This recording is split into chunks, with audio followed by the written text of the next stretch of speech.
ട്രംപിന്റെയും അതുപോലെ തന്നെ ഇറാന്റെ ഔദ്യോഗിക സേനാ വിഭാഗമായിട്ടുള്ള IRGCയുടെയും വാഗ്വാദങ്ങളാണ് ഇന്നത്തെ ദിവസത്തെ ഒരു പ്രധാനപ്പെട്ട സംഭവം എന്ന് പറയുന്നത്. അതായത് ട്രംപ് പറയുന്നത് ഇറാനെ ഏറെക്കുറെ തകർത്തു കഴിഞ്ഞു, അവരുടെ നേവൽ സംവിധാനങ്ങളും വ്യോമ പ്രതിരോധ സംവിധാനങ്ങളും പൂർണ്ണമായിട്ടും ഇല്ലാതാക്കി, അതുകൊണ്ട് തന്നെ ഇറാന് തിരിച്ചടിക്കാനുള്ള ശേഷി കുറഞ്ഞു വരുന്നതായിട്ട് ട്രംപ് അവകാശപ്പെടുന്നു.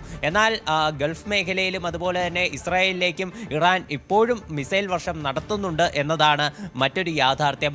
ഇതിന് പിന്നാലെ IRGCയുടെ ഒരു പ്രതികരണം വരുന്നത് തങ്ങളുടെ പക്കൽ ഇനിയും പുറത്തെടുക്കാത്ത അത്യാധുനിക ആയുധങ്ങളുണ്ട്, അവ തങ്ങൾ പുറത്തെടുക്കും, ഇനിയും വേണ്ടി വന്നാൽ നാളുകളോളം നീണ്ടു നിൽക്കുന്ന ദീർഘകാല യുദ്ധത്തിനും തങ്ങൾ തയ്യാറാണ് എന്നതാണ് IRGC പുറത്തുവിട്ട ഒരു പ്രസ്താവന എന്ന് പറയുന്നത്.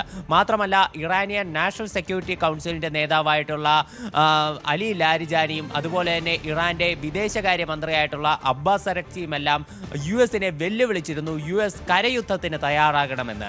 എന്നാൽ ഈ ഒരു കാര്യത്തെ പറ്റി ട്രംപിനോട് NBC ന്യൂസ് ചോദിച്ചിരുന്നു. ഇതിന് മറുപടിയായിട്ട് ട്രംപ് പറഞ്ഞത് ഇറാനിൽ കരയുദ്ധം നടത്തുന്നത് വെറുതെ സമയം വേസ്റ്റ് ചെയ്യുന്ന നടപടിയാണ്, ഈ കരയുദ്ധം നടത്തുന്നത് കൊണ്ട് കാര്യമില്ല, ഇറാൻ പൂർണ്ണമായിട്ടും തകർന്നിരിക്കുകയാണ്, ഈ സമയത്ത് ഇത്തരം ഒരു കരയുദ്ധത്തിൻ്റെ ആവശ്യമില്ല എന്നതാണ് ട്രംപ് പറഞ്ഞിട്ടുള്ള ഒരു കാര്യം. അതേസമയം നമ്മൾ മറ്റൊരു വസ്തുതകൾ നോക്കുകയാണെങ്കിൽ ഈ യുദ്ധം കാരണം US-ന് കനത്ത സാമ്പത്തിക നഷ്ടവും ഉണ്ടാക്കി വെച്ചിട്ടുണ്ട്. Centre for strategic and international സ്റ്റഡീസിൻ്റെ കണക്ക് പ്രകാരം ഈ യുദ്ധം ആദ്യ 100 മണിക്കൂറിൽ മൊത്തത്തിൽ ചെലവാക്കിയത് 34,000 കോടി രൂപയാണ്. അതായത് ഏതാണ്ട്